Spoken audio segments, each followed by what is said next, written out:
ಶ್ರೀ ಲಕ್ಷ್ಮೀ ನರಸಿಂಹಸ್ವಾಮಿ ಬೆಟ್ಟನ ಇದು. ಚೊಳಗಾಸಿಂದ ಹೋಗ್ಬೇಕು. Full ghat section ಇದೆ ಇಲ್ಲಿ.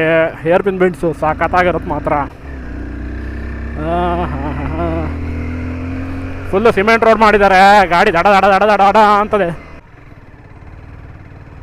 ಹಳ್ಳಿ ಕುಂಚ ಓಡೋಗ್ತಾ ಇದೆ ಸೈಡಲ್ಲಿ. ಇದೆಲ್ಲ ಕಡಿಮೆ ಅಂದ್ರೆ 200-300 ವರ್ಷದಿಂದ ಇರೋ ಅಂತ ಹುಲ್ಲು ಇದು. ಈ ಜಾತಿ ಬೇಸಿಗೆ ಬಂದಾಗ ಒಣಗುತ್ತೆ, ಮಳೆಗಾಲ ಬಂದಾಗ ತಿರ್ಗಾ ಬೆಳ್ಕೊಳ್ಳುತ್ತೆ.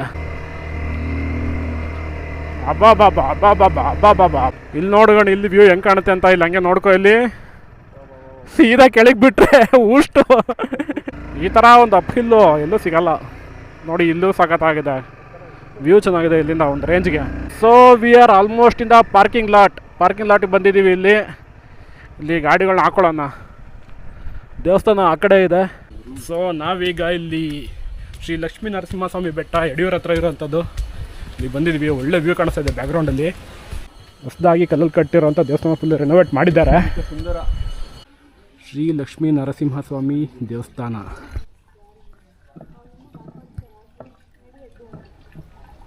ತೆಂಗು ಅಡಿಕೆ ತೋಟ ಮತ್ತು ಮಧ್ಯ ಸ್ವಲ್ಪ ಹೊಲದಲ್ಲಿ ರಾಗಿ ಹಾಕೋರೆ.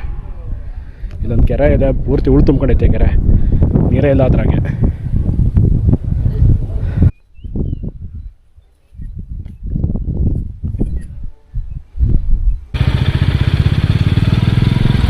ಇವಾಗ ಡ್ರಿಸ್ಲಿಂಗ್ ಎಫೆಕ್ಟ್ನಲ್ಲಿ ಫುಲ್ಲು ಡೌನ್ ಹಿಲ್ ಇಳಿಸ್ತಾ ಇದ್ದೀವಿ.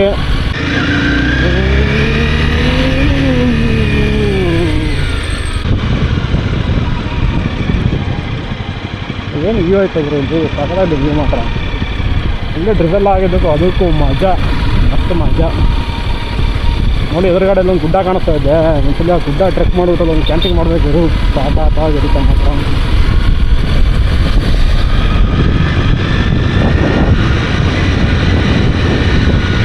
ಮಳೆ ಬಂತು